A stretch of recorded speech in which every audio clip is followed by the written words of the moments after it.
pani docentka za uvažovanie a privítanie. Ako spomenula, ja som tiež absolventom tejto fakulty, tejto školy. Skončil som presne pred 4 storočím a ako som si takto tú dobu pozeral, sa absolútne nič nezmenilo. Ale hovorím to takomto pozitívnom duchu, lebo mám fakt pocit, ako by som pred mesiacom z toho odišiel. Takže ja na tých čase veľmi rád spomínam. My sa venujeme takej tej počítačovej chémii, alebo dosiaľ sme sa venovali viac tej počítačovej chémii, teraz trošku začíname robiť aj experimentálne. Práve som hovoril pani docentke, že pred 4 storočím to bola teda veľká avantgarda. Dneska je to už také celkom samozrejme, že chémia sa spája aj s algoritmami, s umelou inteligenciou, s počítačmi a tak ďalej. No a tu by som vám chcel, teda v mojej prednáške by som vám trošku chcel ukázať, čo robíme a o čo sa snažíme.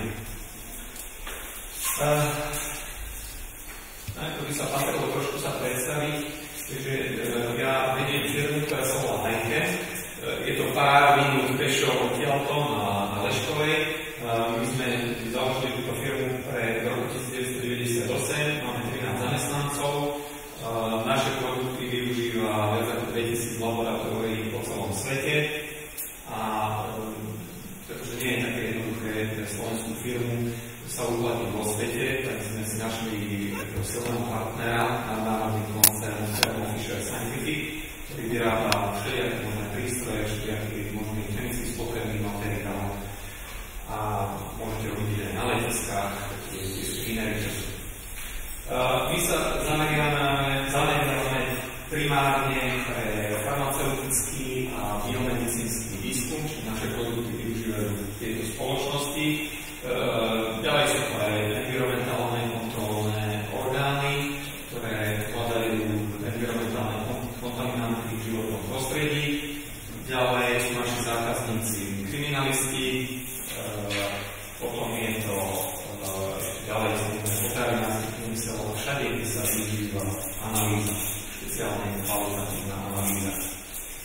Venujeme sa teda hmotnostnej spektrometrii, to je takéto jadro všetkých našich metód, a od hmotnostnej spektrometrii sa odvíjajú potom ďalšie aplikácie. Možno tí z vás, ktorí robia analytiku, vedia, že dneska sa teda analytika robí len tak ad hoc, to znamená, že vám niekto donesie vzorku a povedzme, čo tam je. Dneska potrebujete vedieť kontext tej vzorky, musíte vedieť, odkiaľ to prišlo, čo tam máme skúmané a tak ďalej. No a my sme do začiatku robili čistú analytiku, ale postupne nás to stiahlo do rôznych vedných oborov, pretože musíme rozumieť tomu, čo tí daní ľudia robia, aby sme to vedeli dobre analyzovať. Nedajú sa identifikovať dobré metabolity liečiv, aby sme nerozumeli aspoň tým základným princípom, ako liečivá organizme metabolizujú. Nedajú sa analyzovať biochemické vzorky bez toho, aby sme aspoň mali nejakú šajnu, aká tam je tá biochemia. Pretože tá analytika je veľmi komplikovaná, ja to neskôr ukážem, a tie súvislosti, ktoré sú tam, sú veľmi dôležité. No a posledná veda, ktorej sa venujeme, je kvantová chémia, pretože to je jednoducho zlatý štandard rôznych metód, niekedy sa bez nej nezaobíde. Je to veľmi veľká komplikácia a nie je nám to teda dobre vychádza. My našimi hlavnými produktami sú softvéry a databázy, čiže my produkujeme software. Teraz máme také cloudové riešenia a samozrejme máme identifikačné technológie. Spôsoby, ako analyzovať látky, aby sme vedeli povedať, čo v danej vzorke je, čiže za tým sa skrýva celá škála technológií. Tu je len ukážka nášho softvéru, ktorý sme my vyvinuli a ktorý predávame a ktorý z ktorého žijeme. To je jeden z takých produktov. To len aby som nehovoril moc abstraktne, aby ste videli niečo, čo my posúvame ďalej našim zákazníkom. No dobre, a teraz by som vám chcel rozpovedať jeden príbeh, že o čo sa najnovšie snažíme. Snažíme sa vytvoriť jeden veľký a významný projekt, a to je, chceli by sme zmapovať človeka a zistiť, aké všetky molekuly, malé molekuly sa nachádzajú v ľudskom organizme. Asi veľmi dobre viete, že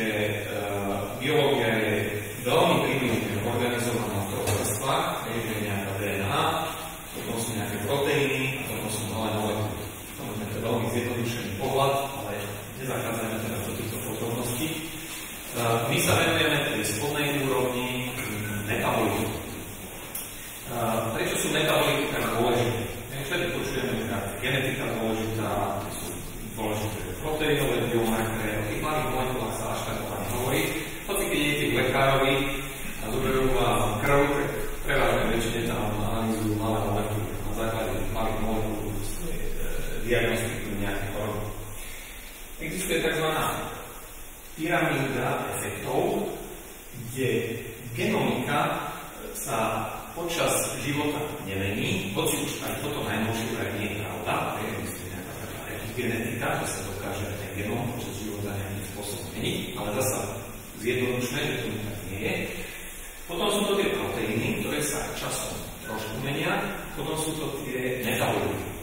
A tie metabolity sa výrazným spôsobom menia na základe choroby, na základe environmentálnych vplyvov, na základe stresu, na základe všetkých tých faktorov, ktorým je človek vystavený. No to je ideálna pôda pre medicínu. Pretože medicína neskúma to, v akom zdravotnom stave ste boli, keď ste sa narodili. Medicína chce zistiť, ako ste na tom momentálne, čo sa dá z toho zistiť.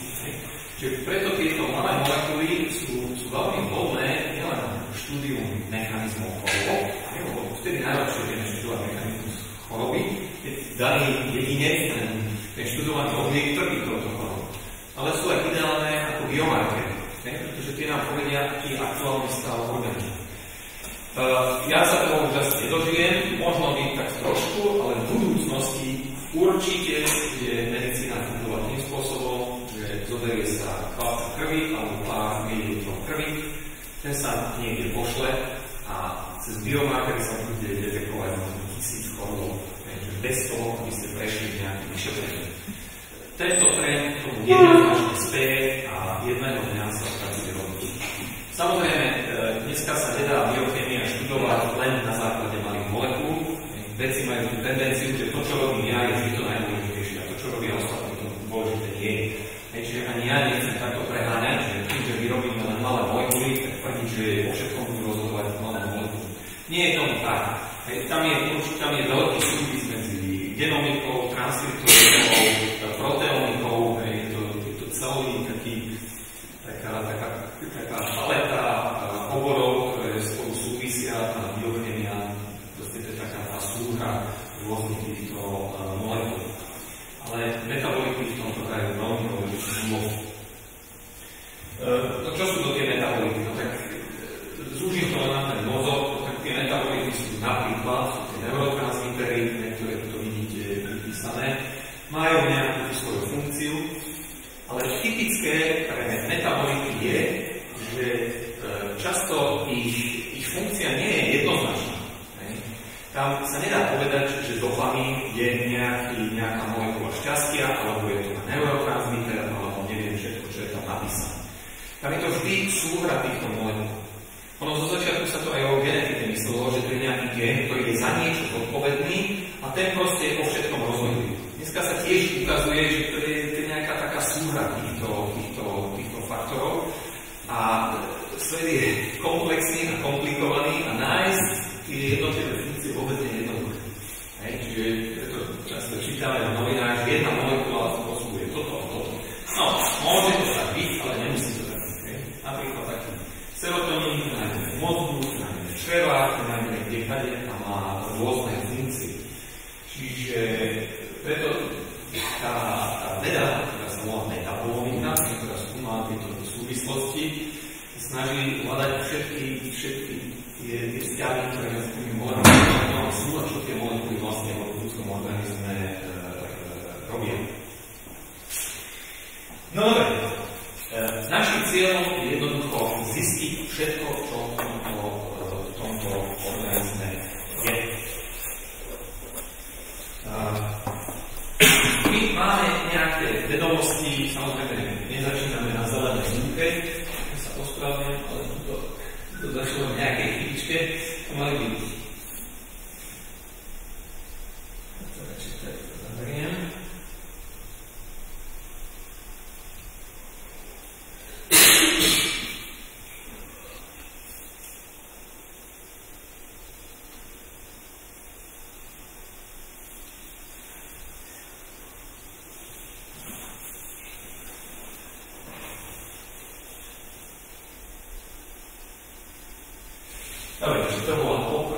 A justame.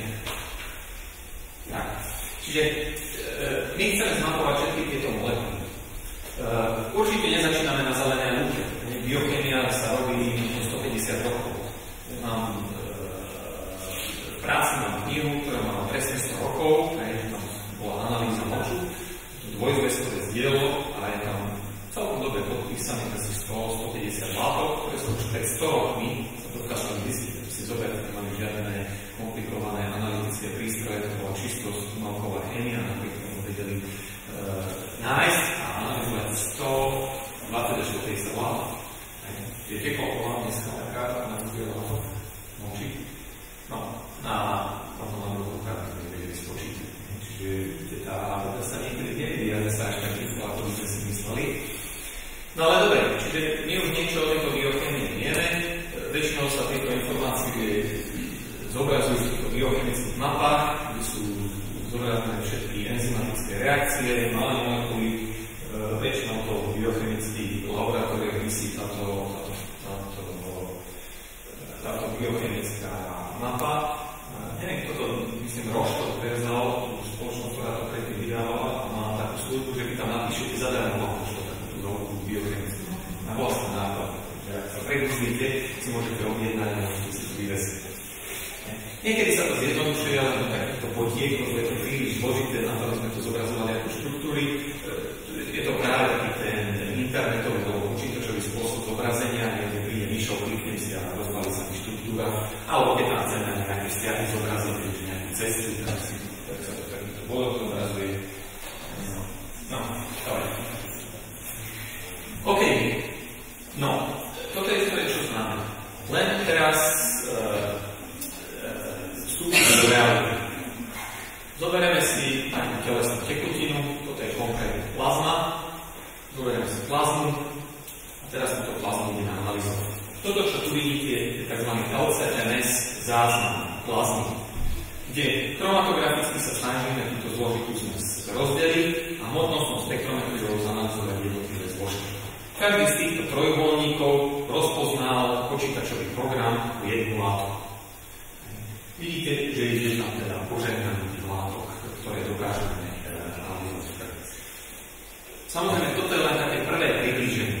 Ten experiment vieme tak spraviť, že tých látok vieme zistiť oveľa viac. Dokonca v analýze je to tak, že keď ideme do nízkych koncentrácií, tam už ani nie sme si celkom istí, že či je to jedna látka, alebo je to len nejaký šum a tak ďalej. A pri tých nízkych koncentráciách dochádza k veľkej neurčitosti a nikto nevie 100% povedať, lebo len jednoduchým experimentom, či je to látka alebo nie. Odhadom tých látok môže byť, keď nepočítame lipidy, alebo niekto počíta lipidy medzi malé molekuly, ich tam môže byť od 2000 do 5000 malých molekúl, ale kľudne ich tam môže byť oveľa viac. Samozrejme, to sú molekuly len endogénne molekuly, tie je telu vlastné. Keď idete na obed, do tela zoberiete ďalších 2000 látok a tie látky sa tam samozrejme nie všetky, len mnohé z nich sa dostanú do krvi.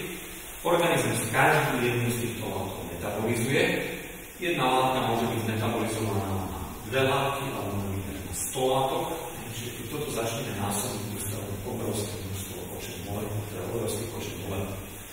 To všetko koluje v našich žilách, proste niečo nám to v tom organizme robí.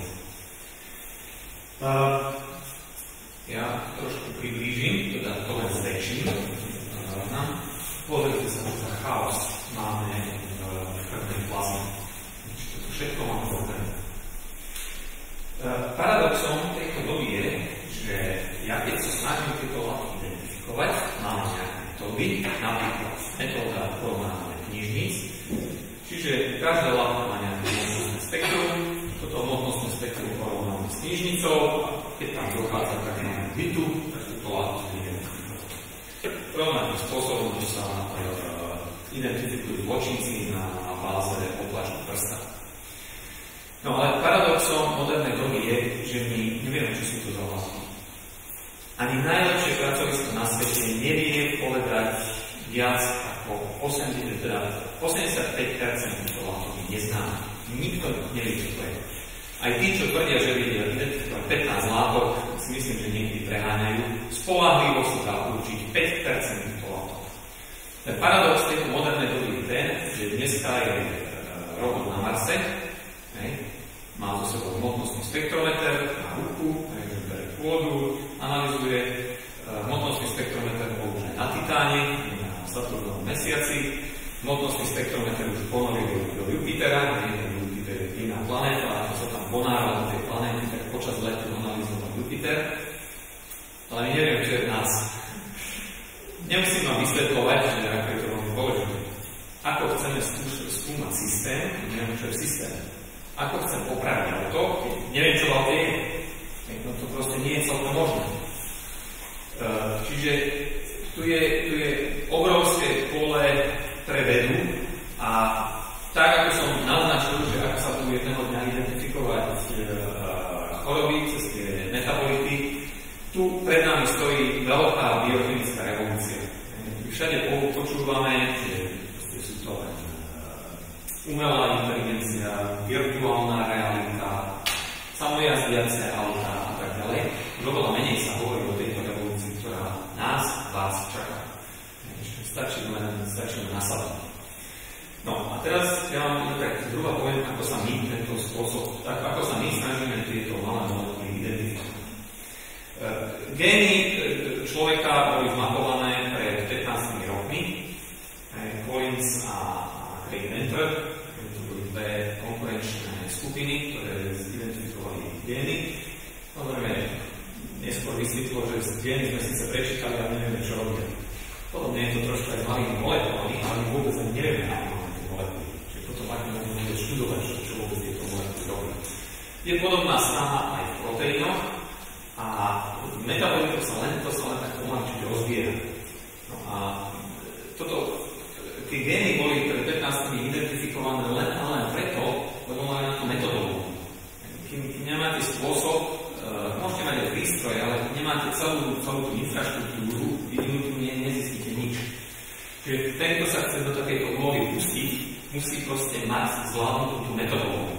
Čiže možno vám budú tieto slajdy, ktoré teraz trošku ukážem, aj nudiť, ale to je žiaľ jediná cesta, ako sa prepracovať tieto kľúčové informácie. My sme vedeli, čo sa v tom človeku nachádza. No a tu vám tak zhruba vysvetlím, že ako to robíme. No, ale asi logickú otázku by ste sa vám mali spýtať, no ale prečo je to také ťažké, prečo to vlastne nevieme dneska spraviť. Tu je katedra analytickej chémie, takých katedrier je vo svete tisíce, ak nie 10 000, analytiku robia možno milióny, to je profesia, ktorá nájde uplatnenie v celom priemysle, prečo nevieme vlastne tieto molekuly identifikovať. No, ak to mám filozoficky povedať, ten najhlavnejší problém je, že tie molekuly sú strašne malé. Na tie molekuly sa nemôžeme pozrieť mikroskopom. To už asi máte natoľko znalostí z chémie, že to jednoducho nie je možné. No tak, ak chceme molekuly identifikovať, musíme mať na to nejaké analytické metódy. No, lenže tieto analytické metódy, každá z nich má nejaký problém. Oni tieto metódy bazírujú na nejakých prístrojoch, tie prístroje stoja nezriedka milión a viac, ale predsa len tie molekuly nedokážeme identifikovať, ako by sme si prijali. Existujú dve hlavné metódy, ktorými sa identifikujú molekuly, a to je teda biomolekuly, a to je nukleárna magnetická rezonancia a hmotnostná spektrometria. Tí sa potom určite, infračervené spektrometrie, Ramánové a tak ďalej, ale nechcem tu teraz strácať čas vysvetľovaním, prečo tieto nie sú celkom vhodné na tento typ analýz. Ale zameriam sa na tieto NMR a hmotnostná spektrometria. NMR je vynikajúca štruktúrna analytická metóda, čiže keď máte dostatok vzorky, dáte to do NMR a štruktúru tam nejakým spôsobom prečítať. Tiež to nie je jednoduché, ale dá sa z toho získať. Problém NMR je, že ona nie je citlivá metóda. NMR potrebujete dostatočné množstvo vzorky, aby ste vôbec vedeli tieto molekuly identifikovať.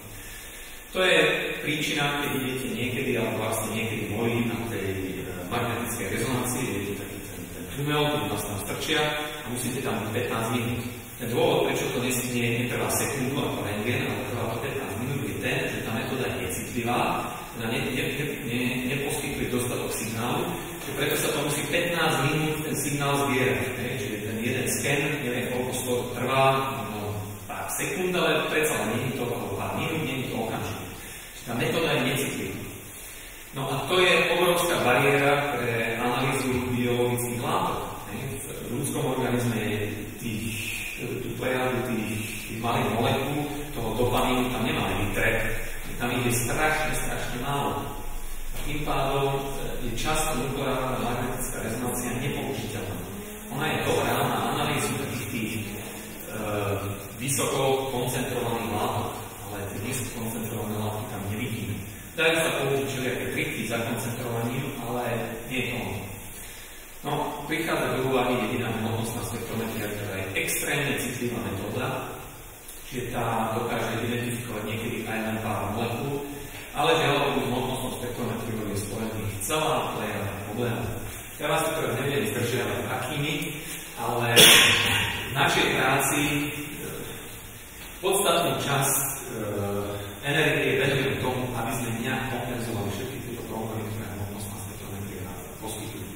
Dneska dostať prístroje, ktoré stojí milión a viac, sú veľmi drahé, poskytujú bohaté signály a dešifrovať tie signály je veľmi komplikované. No, spomenul som predtým, že najbežnejšou metódou je jednoducho porovnať spektra. Čiže ja zmeriam spektrum neznámej látky, idem do databázy, je tam match, pasujú k sebe áno, alebo nie. Ak túto látku v databáze nenájdeme, tak to skončí.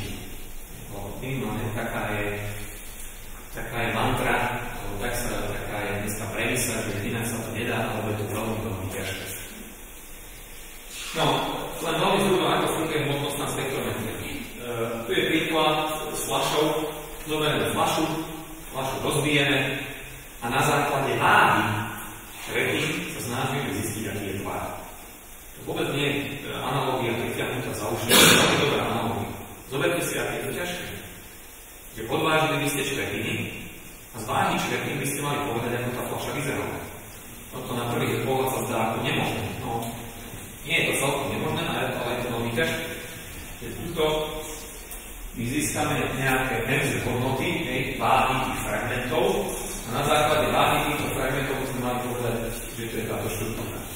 Vám garantujem, že nikto na svete nie je taký, ktorý by toto dokázal. Len z týchto čísel povedať, že toto je tá štruktúra. My musíme vymýšľať triky, ako si pomôcť. No, čiže toto je hmotnostné spektrum, každý z týchto tíkov hovorí o tom, že tu je nejaká váha, nejaká MZ hodnota nejakého fragmentu. Čiže my zoberieme molekulu, rozbijeme na Sampras, získame nejaké fragmenty. My máme software, ktorý tieto fragmenty bude predikovať, čiže toto je generované našim softverom. No a nejakým zázrakom sme sa mali dopracovať k tejto molekulu. Ale ja ešte trošku pritvrdím, aby to bolo moc jednoduché. Máme ďalšiu molekulu, zasa kopec fragmentov. Zasa, nemusíte mať z toho komplexu, že neviem, čo z toho vznikne, to neviem, to povedať, ale my sa proste k tej štruktúre musíme nejakým spôsobom dopracovať. Musíme nájsť nejakú cestu. Takže, my máme kopu neznámych, musíme vedieť, čo tam je.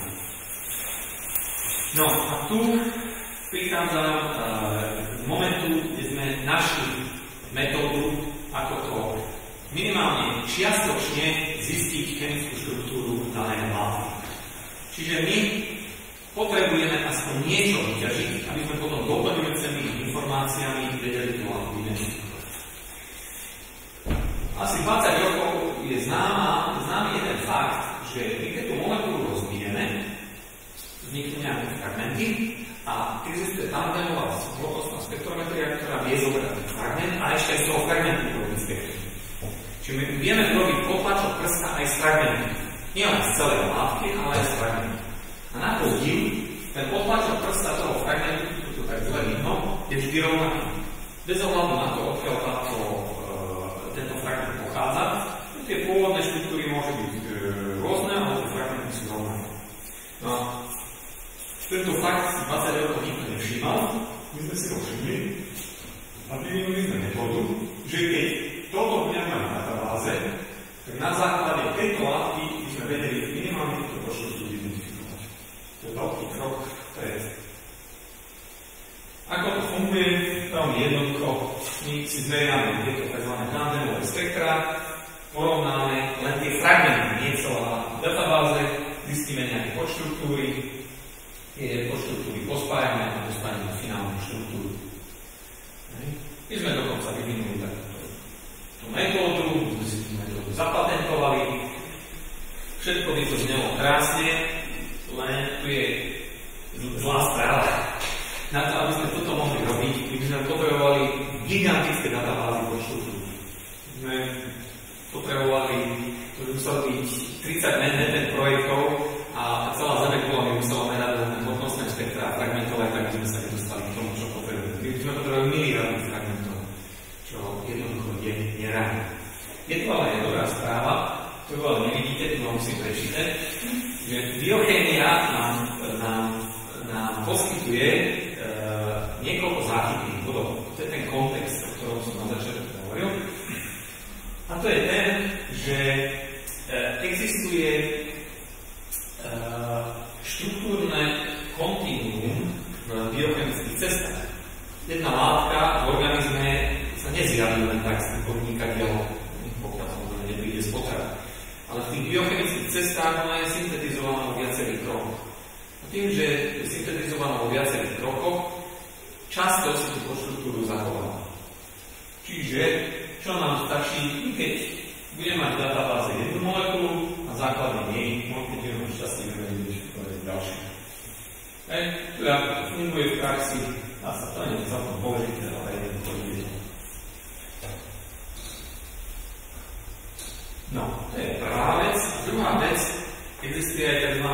Neviem, čo to je slovenčine, tak hovorí, že conservation among species. Viete, že my zdieľame biochémiu nielen s primátmi, ale dokonca ešte s banánom.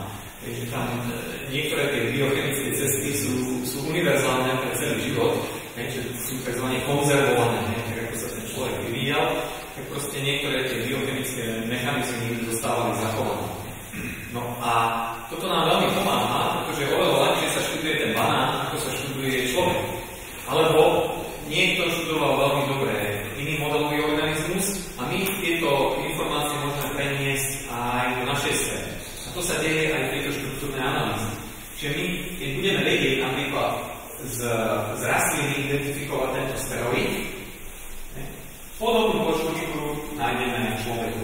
Podobnú, toto je enacetyldopamin, to je z tejto drozofily, čo je modelový organizmus biochémii, to je tá iná mužka, ale tá zdieľa podštruktúru s dopamínom, čo je neurotransmitter mozgu. My vieme perfektne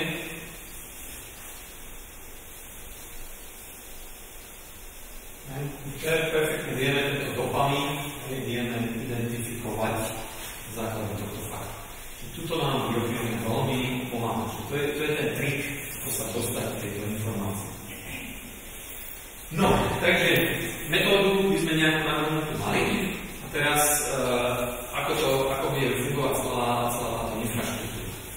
No, aby sme takéto niečo mohli robiť, potrebujeme mať veľmi veľa referenčných spektier, minimálne z tých látok, o ktorých sa vie, že sa nachádzajú v ľudskom organizme, alebo sú všeobecne prítomné biochémie. Čiže nám nič neostáva len tieto látky nakúpiť, namerať z nich referenčné spektra, čiže keď si kúpime látky, nameriame referenčné spektra, vytvoríme tzv. Spektrálne stromy, vložíme to do databázy a tejto databáze môžeme pristupovať. Nemusia to byť len referenčné látky, môže to byť rôzne iné biologické materiály, ktoré samozrejme musia byť dobre popísané, aby sme vedeli, čo za látky tam sú. No, takže toto my teraz práve robíme. Dobre sa látka, strekne sa do hmotnostného spektrometra. Máme taký software, sme vyvinuli, ktorý ovláda ten hmotnostný spektrometer, vytvára spektra. Vôbec nie je jednoduché tieto spektra zobrať do databázy. Asi 3 roky 10 ľudí u nás robilo z tejto spodnej časti. To je enormné úsilie, jednak vyvinúť ten software, jednak ako s takým spôsobom sa majú tie dáta spracovávať, a jednak tieto dáta sa musia uložiť v nejakej databáze. Tie databázy sú zložité, komplikované, ako som spomínal, najnovšie ukladám na cloud a táto cloud databáza je voľne prístupná.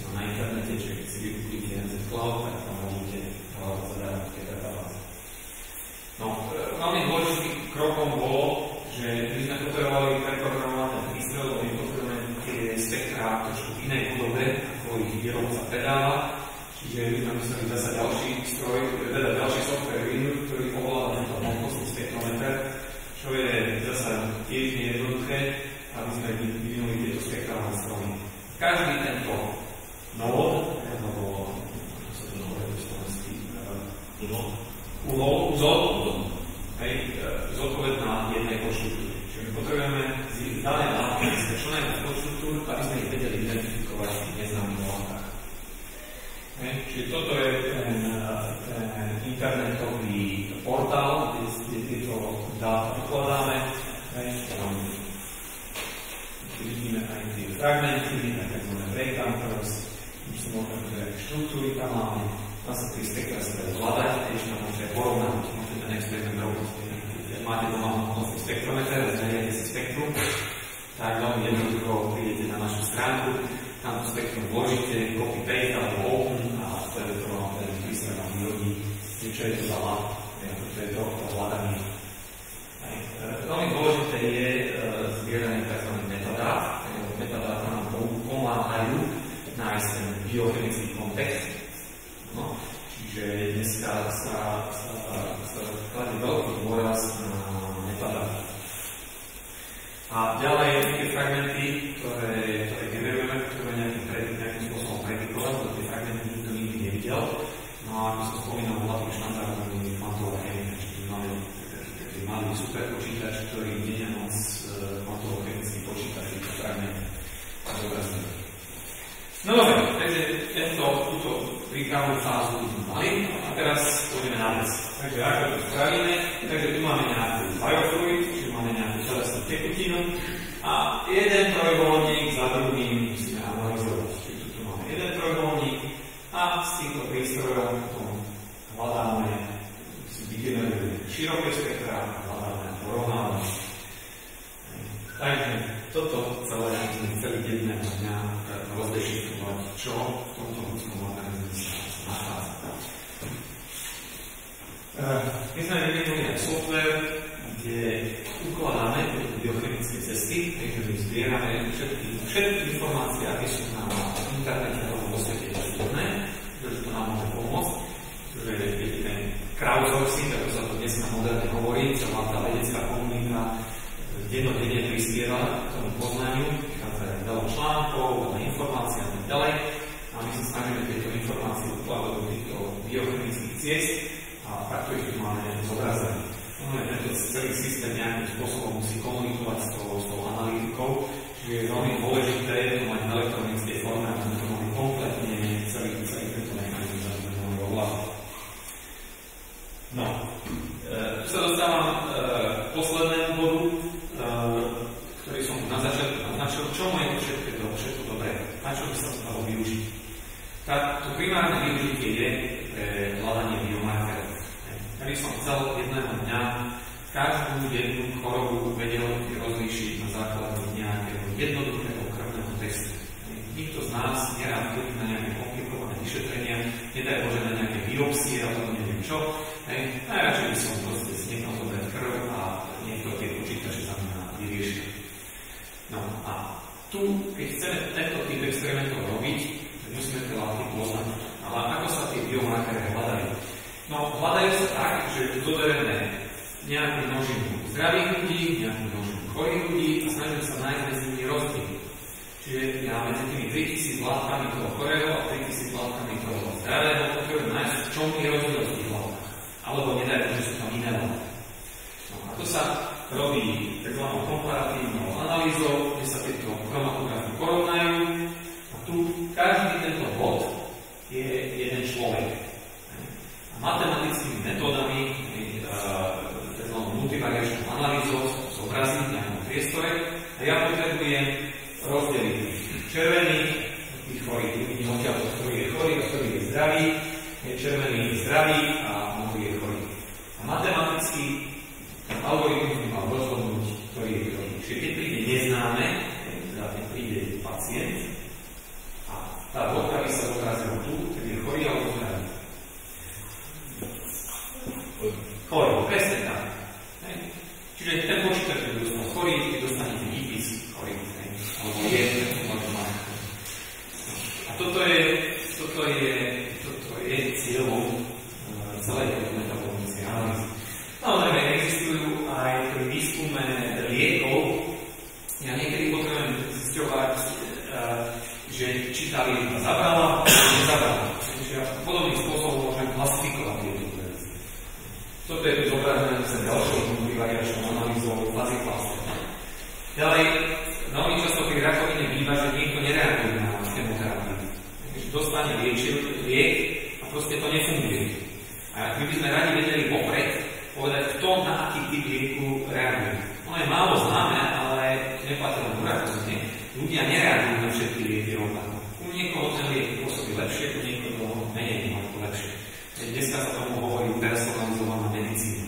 Takže treba nájsť takú liečbu, ktorá by presne bola našitá na daného človeka. Vyplýva to z toho, pretože sme napriek tomu, že zdieľame 99,99% genomu, predsa len naša biochemia je mnoho rôzna. My sme rôzni. Čiže často nie je rovnako sme responsívni v tej liečbe. Ja som to rád povedal vopred. Čiže aby lekár nemusel naslepo strieľať tie lieky, čo sa dneska takmer väčšine príkladov deje, my sme rádi vedeli, čo pôsobí len na mňa. A to sa takisto dá túto metabolickou analýzou zistiť. Teda sa ďalšia metóda, ktorá sa volá neurónne siete. Dobre, týmto som sa ja priblížil k koncu, ale ešte som trošku nechal nedopovedané, kde som ich vlastne nachádzal. Ja som tu tak zle rozprával, aké máme pravdy. Takže my sme v takej situácii, že už pomaly budeme mať to prístrojové vybavenie, už máme vyvinuté nejaké metódy a v najbližšom období začneme prvýkrát študovať tie telesné tekutiny. My začneme mozgovnejším mozgom, teda to je tá kapalina, ktorá povaluje mozog, lebo viete, mozog pláva v mozgovnejšom mozgu. Keby mozog neplával, každý náraz, alebo každý takéto menší pohyb narazí alebo letku, aby sme si ten mozog úplne rozvíjili. Ale ten mozgovnejší mozg neplatí na túto funkciu, že to je plný mozog, ale on tam prebieha veľmi živá biochemia. A tým, že mozog je odtienený od celého organizmu, biochemicky oddený cez tzv. Hematoencefalitickú bariéru, to znamená, keď vy zjete po obede niečo, všetko sa vám dostane do celého tela, okrem mozgu. Mozog veľmi špecificky filtruje, čo si zoberie a čo si nezoberie. Tam je taká bariéra. To sa evolúciou vyvinulo preto, lebo jednak správa by veľmi ovplyvňovala našu psychiku, to by sme boli teda sakra náladový po hociakom drinku alebo koláči. A takisto homolátok je veľmi neurotoxický, že mozog je veľmi citlivý orgán, to by sa zničil. Tak sa to proste vyvinulo, že mozog si filtruje. Čiže pre nás veľká výhoda, pretože tá zmes látok mozgu nie je jednak tak ovplyvnená potravou a jednak nie je tak zložitá. Čiže my nemôžeme začať od konca tých najdôležitejších problémov, ako je plazma, my chceme začať tých jednoduchších problémov. Čiže my začneme postupne analyzovať všetky látky, ktoré sú v mozgovnejšom mohu. Isté má to aj nejaký taký ten komerčný potom, keď už teda toto niečo robíme, prečo nezisťovať biomarkery neurodegeneratívnych chorôb, Parkinson, Alzheimer a tak ďalej. Vy ste ešte mladí, takže vy sa s týmto nemusíte trápiť, ale Alzheimer je doslova epidémia. Dneska sú také štatistiky, že vo veku 85 rokov máte 50% šancu, že zomeriete na Alzheimer. Čiže viete si predstaviť, že ste sa prekúčkovali životom, všetky tie náskany života ste nejakým spôsobom obišli, dožili ste sa krásneho veku, tu sa zrazu javí nejaká choroba, ktorá znamená konečnosť, ktorá je proste veľmi nepríjemná a zlá. Čiže toto sa určite treba niečo robiť. A o Alzheimerovej chorobe to robíme veľmi málo, existuje milión hypotéz, ale každá má niečo do seba, nemá do seba. Čiže preto my sme radi zisťovali najprv tie biomarkery.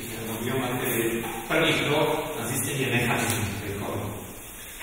No, samozrejme, podoberať mozgovnejší mozg, to je taká tá urbálna funkcia, to teda nie je veľmi príjemné, to je dosť invazívny zákrok, ale stratégia je taká, že to, čo v tom mozgomiešnom moku je koncentrované, môže byť veľmi zriedené v krvnej plazme. Čiže ten mozgomiešný mok pôsobí ako taký zosilovač. Bo ja keby som hľadal tie látky v plazme, tak to tam v živote nenájdem. Je to tých 3 alebo 4 tisíc látok, to sa mi tam proste niekde stráti s tou stravou, všetko pomiešané. Veľmi ťažko hľadať ten biomarker. Už je to nájdem v tom mozgomiešnom moku, túto látku, tak potom možno by som to vedel nájsť aj v plazme. Takže v najbližšom období pristúpime, že postupne začneme identifikovať tieto látky. Len ono je to rozpočítané na niekoľko rokov, my najprv musíme vedieť vôbec, čo tam máme. Tie látky nie sú ani skatalogizované.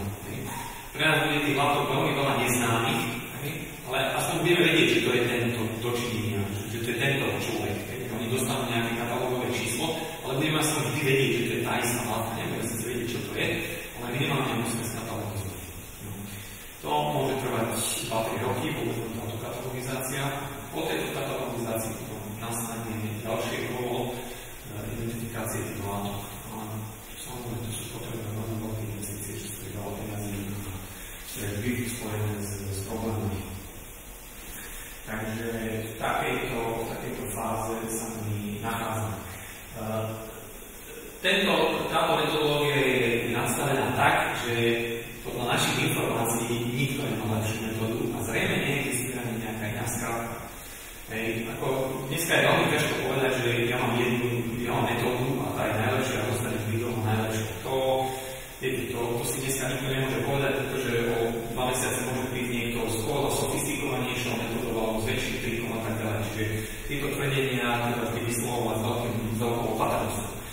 Ale biochémia, na rozdiel od takých tých počítačových alebo internetových biznisov, je v tom, že to všetko pomalšie trvá a síce prichádzajú fantastické nové metódy, ale nie sú tu také jednoduché skratky.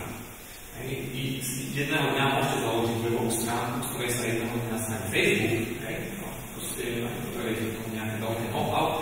Biochémia, celkovo analytická chémia, chémia sú oveľa zložitejšie. Tu tie krivky sú také pomalšie. Čo vám ako mladým ľuďom dáva obrovskú šancu, pretože nemusíte sa báť, že dneska niečo by malo vedieť, to sa vám niekto prevede. To tak rýchlo nefunguje. Dobre, takže toto je asi tak všetko. Poslednú vec, ktorú som vám chcel povedať, zopakujem za začiatok, že skutočne začína jedna úžasná doba aj pre chémiu, aj pre biochémiu, aj pre analytickú chémiu. A ja len čisto na vás, či tento trend zachytíte, alebo tento vlak pôjde popri vás. Ale to sú šance obrovské, pretože tam, kde sa dneska dostáva biochémia, pred pár dňami nemuseli ani netušili. Vyplýva to jednak z toho, že sa mení prístrojové vybavenie, počítače k tomu veľmi dopomohli, pretože dneska sa často hľadajú súvislosti medzi tými experimentálnymi dátami, takže už tie problémy neanalizujeme izolovane, takže niekto si robí nie na niečom, tie databázy sa dajú dneska perfektne zosieťovať a znetworkovať. Veľa vecí sa dá na internete zadarmo dohľadať, čiže veľa dát sa dá aj zadarmo použiť, čiže žijeme fantastickú dobu. Takéto veľké diela samozrejme nikdy nepochádzalo od jedného človeka, a to som nerobil ja sám. Na to sa podielalo mnoho ľudí a som sa chcel mojim kolegom alebo mojim spolupracovníkom poďakovať za to, kde sme sa dostali. Tento projekt robíme spolu s Slovenskou akadémiou vied, s Chemickým ústavom, z laboratória doktora Petoprstého. Ďalej na to spolupracuje Thermo Fisher Scientific, čo je obrovský nadnárodný koncern, ktorý vyvíja tie prístroje. A veľakrát nám aj z čistého altruizmu značenia z celého sveta nám posúdujú spektra, ktoré zadarmo namerajú, nám do tej databázy, aby tam toto si zadarmo prezerať. Takže to je všetko, čo som vám chcel povedať. Ďakujem za vašu pozornosť.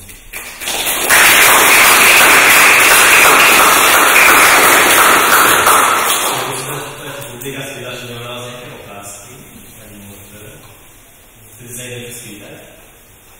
Môžem? Áno, že vy máte 13 zamestnancov, ako ste písali, ale že aké sú odboru? Ja som mal kedysi pravidlo, že bereme len chemikov. Napriek tomu, že robíme software, robíme databázy, robíme cloudové riešenia a tak ďalej. Ale časom som musel z tohto pravidla trošku pustiť, že už bereme aj informatikov, ale informatiku sa ten človek nejakým spôsobom naučí. Tú chemiu je to okolo ťažšie. Čiže ja vždy preferujem chemiku.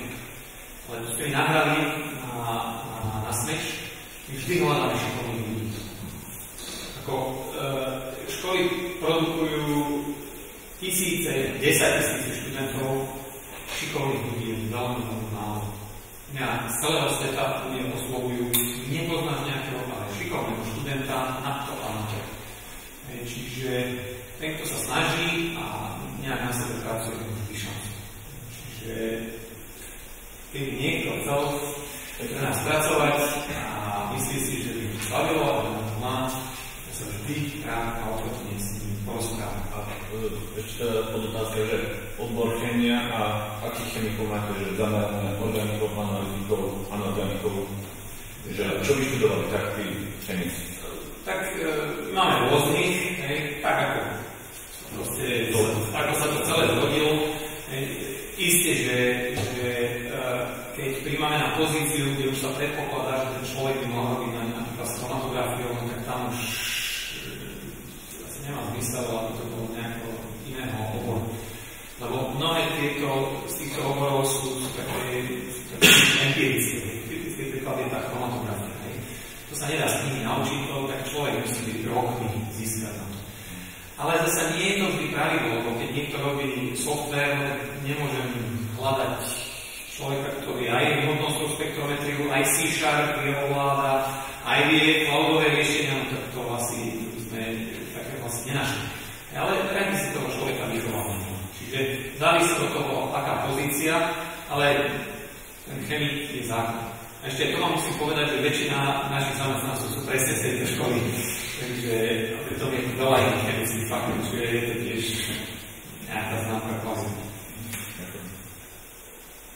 Niekto otázku? Ešte by som sa spýtal, si hovorili, že 85% alebo nejak tak tých látok je neznámych, ale postupne to rastie, to percent tých známych látok, že rádovo, koľko je tých napríklad nejaký biovzoriek známych látok, známych učení, tých fragmentov. Dobre, ja som nechcel naťahovať túto prednášku na pol dňa, preto veľakrát som veľmi zjednodušoval. A možno by som mal vysvetliť, čo znamenajú tie neznáme látky. Tie látky, ktoré my tam pozorujeme, oni všetky nie sú úplne neznáme, nie sú neznáme pre chemický svet. Existuje databáza Chemical Abstract Service, alebo PubChem, alebo a tak ďalej, ChemSpider. Tie látky by ste tam možno našli, niektorí už tie látky pozoroval. My akurát v tej našej vzorke nevieme, že je to tá látka. Čiže ona je pre nás neznáma. Ona nie je úplne neznáma. Čiže to je jedna časť. To sú tzv. V angličtine sa to volá known unknowns. Čiže známe, neznáme. A potom existuje druhá skupina unknowns. To sú látky, ktoré nikto nikdy predtým nepopísal. A aj takých tam bude dosť. Pretože tie látky metabolizujú, navezujú sa tam na nich nejaké všelijaké cukry a tak ďalej. Malé molekuly sú kombinatoricky tak rozsiahle, že existuje taký príklad, že keď sme zobrali nejakú peptid do 60 bázach a z každého tieto chceli sme vytvoriť všetky kombinácie z týchto bází a z každej tejto látky sme spravili len jednu jedinú molekulu. Viete, koľko molekúl sa nachádza aj v jednom litri vody, zhruba 10 na 23, to je obrovské množstvo. Ale keď sme z týchto kombinácií vytvorili len jednu jedinú molekulu, neexistuje dostatok hmoty vo vesmíre, aby sme to vôbec spravili. To je tá obrovská kombinatorická bohatosť. A to sa týka aj malých molekúl. Čiže to sú tie dve skupiny known unknowns a unknown unknowns. Ďalší napríklad problém je, že sú aj známe látky v tých biochemických cestách. My sme prešli, také roboty máme, ktoré prešli celý internet, ktoré sa dajú chemicky kúpiť. Dá